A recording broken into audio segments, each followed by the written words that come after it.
आज आपण पाहणार आहोत उडदाचे अतिशय सोप्या पद्धतीनं केलेले पापड. पीठ न कुटता आणि करायला बिलकुल तुम्हाला त्रास होणार नाही. आवडीने कराल, अगदी खुसखुशीत खमंग हे पापड होतात.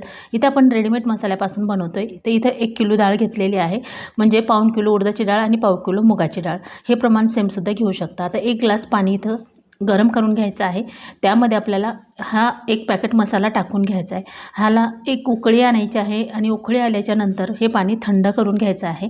थंड करून घेतल्यानंतर हे जे पीठ दळून आणलेलं आहे आपण ते चाळून घेऊन परत याच्यामध्ये सर्व पिठात हे मिक्स करून घ्यायचं आहे. परत याला थोडंसं पाणी टाकून घट्टसर गोळा तयार करायचा आहे. एकदम घट्टसर करून याला 5-6 तासासाठी ठेवून द्यायचं आहे. त्याच्यानंतर पीठ न कुटता आपण हे तयार करणार आहोत. तर हे पीठ असं थोडंसं पोळीपाटवरच लांबून घ्यायचं आहे 2-3 वेळा. परत असं ओढून आपल्याला हे पीठ पांढरं होईपर्यंत, म्हणजे लवचिकपणा येईपर्यंत असं ओढून घ्यायचं आहे आणि परत त्याच्या लाट्या करून घ्यायच्या आहेत. लाट्या करून घेतल्याच्या नंतर आपल्याला ह्या लाट्या हवाबंद डब्यात ठेवायच्या आहेत. थोडंसं कोरडं पीठ लावायचं आणि छान हे पापड लाटून घ्यायचे आहेत. अगदीच भराभर हे पापड लाटून होतात आणि चवीला पण इतके खमंग हे पापड होतात. तर घरच्या घरी हे पापड तुम्ही बनवून खाऊ शकता. तर एकदम छान पातळ असं पापड लाटला की खुसखुशीत पापड होतो, कटकट असा होत नाही. त्यामुळे पातळ असं लाटून घ्यायचं आहे.